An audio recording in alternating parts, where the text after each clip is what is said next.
চোখের ভাষা পর্ব ২। লেখক অন্তু সরকার। চন্দনীমহল এখন আর আগের মতো নিরীহ গ্রাম নয়। রাহুলের নিখোঁজ হওয়ার পর থেকে গ্রামের চারপাশে শুরু হয়েছে অদ্ভুত সব ঘটনা। প্রতিদিন রাতে কেউ না কেউ চোখে যন্ত্রণায় ছটফট করছে, কারো চোখ লাল হয়ে যাচ্ছে, কেউ অন্ধ হয়ে যাচ্ছে ঘুমের মধ্যেই। লোকজন বলছে রাহুলের আত্মা ফিরেছে, কিন্তু তার চোখ, সে নাকি অন্যের চোখের ভিতর দিয়ে দেখতে পায় সব। ডাক্তার দীপু সরকারের আগমন গ্রামের প্রান্তে ভৈরব নদীর ধারে।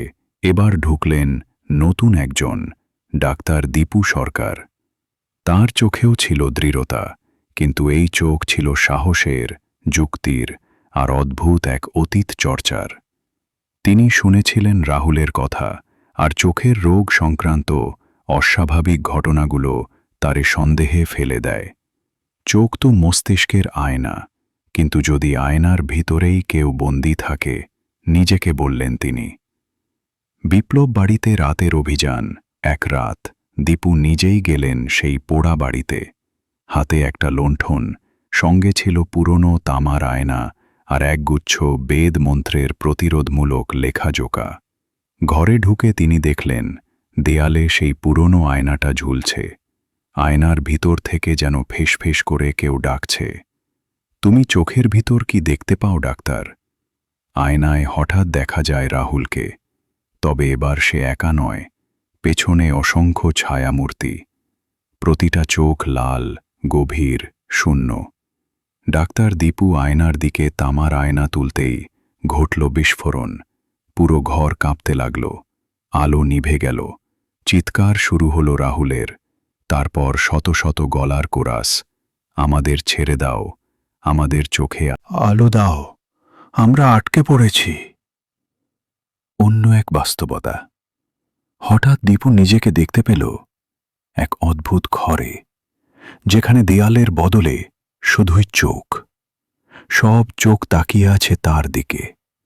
একটা শিশু কণ্ঠ বলে উঠল, আপনি যদি সত্যিই ডাক্তার হন, তাহলে আমাদের চোখ ফেরান।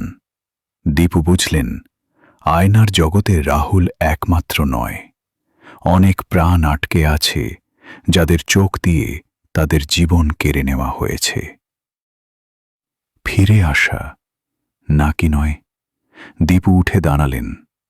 চোখে তামার আয়নাটা রেখে একটা মন্ত্র পাঠ করলেন। চারপাশে হালকা আলো ছড়িয়ে পড়ল। তখনই চোখগুলো একে একে বন্ধ হতে লাগল। এক মুহূর্তে দীপু ফিরে এলো বাস্তবে। ঘরে নিস্তব্ধতা।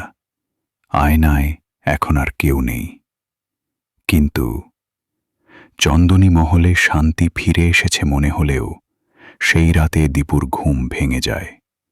তিনি দেখতে পান ঘরের আয়নায় তার নিজের নয়, রাহুলের চোখ।